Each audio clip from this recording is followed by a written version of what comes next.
कैसे हैं मेरे कलाकार दोस्तों। आप सभी का स्वागत है मेरे इस YouTube चैनल पे जिसका नाम है आर्ट यूनिवर्स। आप इसे आर्ट यूनिवर्स 10 के नाम से YouTube पे सर्च कर सकते हैं। पवित्र रमज़ान का महीना चल रहा है। आने वाले कुछ ही दिनों में ईद आने वाली है। इस अवसर पे ईद के ऊपर एक पेंटिंग तो बनती ही है। तो आइए हम लोग एक पोस्टर कलर में पेंटिंग करने जा रहे हैं। मैं ये नॉर्मल पेपर पे नहीं कर रहा हूँ बल्कि इसको हैंडमेड पेपर पे कर रहा हूँ। मेरे पास कुछ हैंडमेड पेपर्स पुराने पड़े हुए थे तो उसी के ऊपर मैं इसको कर रहा हूँ। सबसे पहले स्टार्ट करते हैं ड्राइंग से। तो अच्छी तरीके से ड्राइंग कर लेंगे। ध्यान रखिए दोनों तरफ का जो पिलर हम बना रहे हैं वो सिमेट्रिकल होना चाहिए। दोनों की हाइट ऑलमोस्ट सेम होनी चाहिए क्योंकि एकदम फ्रंट व्यू से ऑलमोस्ट एकदम फ्रंट व्यू से है तो उसमें वेरिएशन नहीं होना चाहिए। तो जितना सिमिलरिटीज रहेगा उतना ही खूबसूरत लगेगा। आप जितने परफेक्ट तरीके से ड्राइंग करेंगे कलर भरने में आपको उतना ही आसान होगा और गलतियों की संभावनाएं कम होती चली जाएगी। बच्चों की छुट्टी चल रही है और दिन भर आप फ्री हैं। मैक्सिमम लोग दिन भर फ्री हैं तो आप लोग एक बार इस पेंटिंग को ज़रूर ट्राई करिएगा। अच्छी तरीके से कोशिश करेंगे तो बिल्कुल होगा। आप इसको इसी तरीके की पेंटिंग को अलग अलग मीडियम में भी कर सकते हैं। अलग अलग मीडियम ट्राई करना कोई बुरी बात नहीं है। आप चाहें तो इसको वाटर कलर में या एक्रेलिक कलर में भी ट्राई कर सकते हैं जिससे कि आपको वेरिएशन काम में आना चाहिए। आपको काम में डिफरेंट वैरायटीज़ का यूज़, डिफरेंट मीडियम का यूज़ करना आना चाहिए। कुछ बच्चे मेरे से बोल रहे थे कि सर मेरे से होता नहीं है, ट्राई करने से होगा। और हम कोई ऑपरेशन थोड़े ना कर रहे होते हैं कि अगर आपका एक पेंटिंग ख़राब हो गया तो कोई पेशेंट मारा जाएगा या आप पे डेड चार्ज लग जाएगा। इस तरीके का कुछ नहीं है। आप बिल्कुल स्वतंत्र होकर के एक बार ट्राई करें, एक बार, दो बार, 5 बार ट्राई करें और आप सही गाइडेंस में ट्राई करें। सिर्फ ट्राई करना ही ज़रूरी नहीं है। आप प्रॉपर गाइडेंस के साथ ट्राई करेंगे तो आपका काम बिल्कुल अच्छा से अच्छा होता चला जाएगा। इसमें मेरा मन था कि वायलेट बैकग्राउंड रखने का, इसीलिए मैंने crimson plus Persian blue plus white का इस्तेमाल किया। और बैकग्राउंड में जहाँ पे डेप्थ है वहाँ पे वाइट की मात्रा ज़्यादा और जहाँ पे डार्कर टोन है वहाँ पे क्रिम्सन और पर्शियन ब्लू ही रखा हूँ। आप देख ही सकते हैं कि मैंने पहले बैकग्राउंड में कलर रख दिया, उसके बाद एक छोटा ब्रश लेकर के और लाइटर टोन लेकर के जो मस्जिद के चारों तरफ का जो शार्प लाइन है उसको डिटेल बना लिया।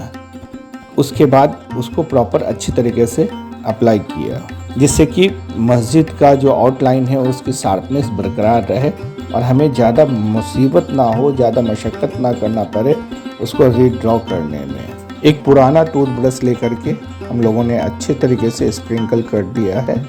तो आप देख सकते हैं कि उसके स्प्रिंकल का जो स्टारी लुक है वो हमारे पास आ गया है। अब बारी है चांद बनाने की।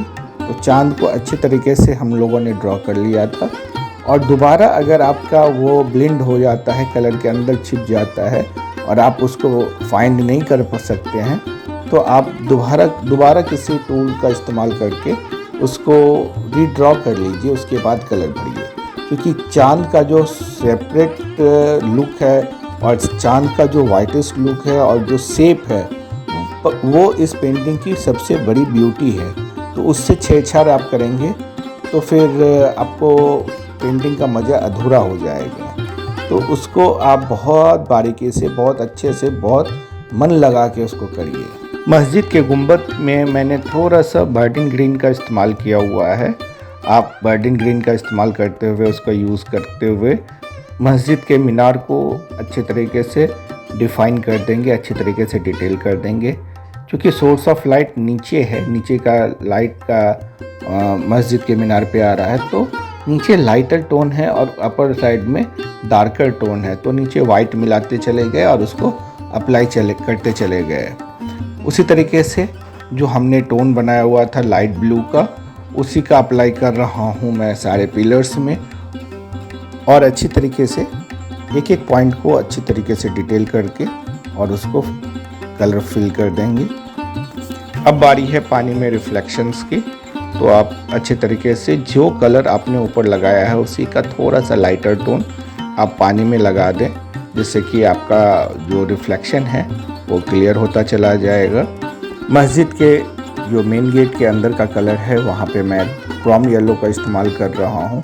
आप क्रोम येलो के साथ थोड़ा सा वाइट मिला देंगे तो और अच्छा लुक आ जाएगा, बट मैं क्रोम येलो और वाइट दोनों का इस्तेमाल मैं भी कर रहा हूँ, तो आप भी उसको इस्तेमाल कर सकते हैं। पानी में भी सिमिलर रिफ्लेक्शन बना लीजिए। जैसा आपने ऊपर कलर लगाया है उसी का लगभग मिरर इमेज जैसा बनाते हुए आप अच्छी तरीके से अप्लाई कर लेंगे। एक एक पॉइंट को अच्छी तरीके से डिटेल करेंगे। किसी भी मॉन्यूमेंट्स का जब आप ड्रॉ करते हैं तो उसके डिटेलिंग ही उसकी ब्यूटी होती है। उसके आर्किटेक्चर पे अच्छी तरीके से ध्यान देना है। उसके पर्सपेक्टिव लाइंस, उसके आई लेवल्स, जो ऊपर वाले ब्लॉक्स हैं वो सारे साफ़ सुथरे तरीके से डिटेल होने चाहिए, डिफ़ाइन होने चाहिए, तभी हमारे काम का जो ब्यूटी है वो दिखेगा। इस तरीके की पेंटिंग आप छोटे ब्रश से करिए जिसमें कि आपको डिटेल करने में बहुत आसान हो। साथ ही साथ 2 जगह पे पानी का पॉट लेकर के आप बैठिए, जिससे कि आप ब्रश को अच्छी तरीके से टाइम टू टाइम धोते रहिए, साफ़ करते रहिए, जिससे कि आपके डिटेल्स में दूसरे गंदे कलर का, गंदे पानी का इमेज उसमें ना चला जाए, उसमें इफ़ेक्ट उसका ना चला जाए। आपका जो टेबल है जहां आप काम करते हैं तो वो जितना साफ़ सुथरा रहेगा आपको काम करने में उतना मज़ा आएगा, और वो प्रॉपर ऑर्गेनाइज हो तो आपको काम करने में अच्छा होगा। अगर आपका कलर प्लेट, आपका टेबल मैसी रहेगा, आपके ब्रशेस गंदे होंगे तो आपका काम में उसका इफ़ेक्ट आएगा, आपका काम भी गंदा होगा फिर।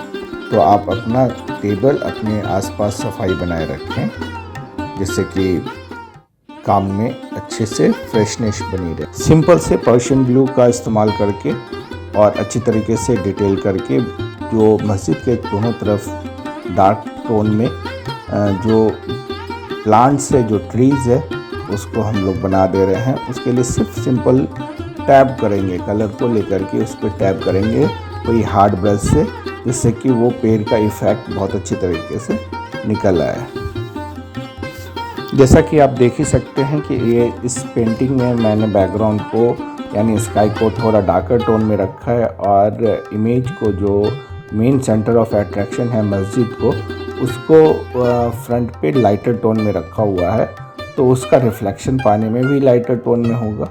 ये डार्क टू लाइट में काम किया हुआ है। एक राउंड छोटा सा ब्रश लेकर के 0 या 00 लेकर के थोड़ा स्टार पे फिर से हम लोग बड़े स्टार्स 2-4 बना देंगे, 2-4-10 बना देंगे, और साथ ही साथ जो वाइट टोन चाहिए मुझे मून के लिए, उसमें भी रीटच कर देंगे, तो आपका सारा डिटेल्स अच्छी तरीके से दिखने लगेगा। आगे थोड़ा सा ट्रीज बना देंगे, अच्छी तरीके से थोड़ा थोड़ा ट्री बना देंगे। जो फ्रंट का लुक है, जो मेन एंट्री गेट है, वहाँ पे थोड़ा सा अंदर की तरफ दबा हुआ एक वर्टिकल शेप बना देंगे, जिससे कि वो गेट के तरफ का वो लुक आ जाए। साथ ही साथ पेड़ का जो है, सामने जो छोटा छोटा पेड़ है जो खूबसूरत लग रहा है, उसका आपको डिटेल कर देना है। डिटेल करने के लिए बहुत ज़्यादा मशक्क़त नहीं करनी है। कोई भी हार्ड ब्रश लेकर के ऊपर से ज़्यादा तरीके से ऐसे प्रेशर कर देंगे। ऐसे प्रेशर का मतलब है कि डायरेक्ट टॉप से टैब कर देंगे तो आपका जो जिस तरीके का इफ़ेक्ट आ जाए उसी में नीचे ट्रंक बना देंगे, तो वो पेड़ का लुक बहुत अच्छे से आ जाएगा। सारे छोटे पेड़ बना देने के बाद पानी में उसके रिफ्लेक्शंस बना देंगे। उसके पहले थोड़ा सा लाइट के लिए उसमें काम कर दें, तो उसका फिर येलो, क्रोम येलो के साथ वाइट मिला करके उसको अप्लाई कर दिया, तो उसका पानी में रिफ्लेक्शन येलो स्टोन आ जाएगा। उसके बाद मैं जो पेड़ बनाया हूँ अभी थोड़ी देर पहले, उसको अच्छी तरीके से उसका रिफ्लेक्शन बनाऊंगा पानी में थोड़ी देर में। रिफ्लेक्शन बनाते समय इस बात का ध्यान रखिएगा कि हर पेड़ का सामने जो है उसका रिफ्लेक्शन उसी अंदाज में होना चाहिए, मतलब ऑलमोस्ट उसके सिमिलर स्ट्रेंथ में होना चाहिए, यानी उसका सामने सिमिलर पैरेलल होना चाहिए। ऐसा नहीं हो कि पेड़ कहीं है और उसका रिफ्लेक्शन कहीं है। तो रिफ्लेक्शन को देख कर के नहीं बनाइएगा, जब भी बनाइएगा तो अपने पेड़ को देख कर के और उसके सामने सामने बनाइएगा, तो आपका रिफ्लेक्शन परफेक्ट होगा। आमतौर पे छोटे बच्चे ये गलती करते हैं कि जब रिफ्लेक्शन बनाते हैं तो वो पहले ऊपर पेंटिंग देख कर के डिटेल बना लेते हैं, फिर रिफ्लेक्शन को कॉपी कर लेते हैं, तो वो चीज़ नहीं करना है। मैं इसी तरीके का इंटरेस्टिंग वीडियो लाता रहता हूँ, अलग अलग मीडियम में काम करता रहता हूँ, अलग अलग मीडियम में मैं पेंटिंग करता रहता हूँ और आपसे बातें करता हूँ बहुत ही आसान भाषा में, हिंदी भाषा में। बहुत ही डेप्थ टेक्निकल लैंग्वेज का इस्तेमाल किए बगैर अच्छी तरीके से मैं समझाने की कोशिश करता हूँ। अगर पेंटिंग अच्छी लगी तो अपने दोस्तों और मित्रों के साथ साझा करिए, चैनल को सब्सक्राइब करिए। इसी तरीके के नॉलेजेबल वीडियो मैं लाता रहता हूँ। आप सभी को ईद की बहुत बहुत मुबारकबाद। मेक श्योर के नेचर को क्लीन एंड ग्रीन बनाए रखें, आसपास सफाई बनाए रखें। Thank you for watching. जय हिंद, जय भारत।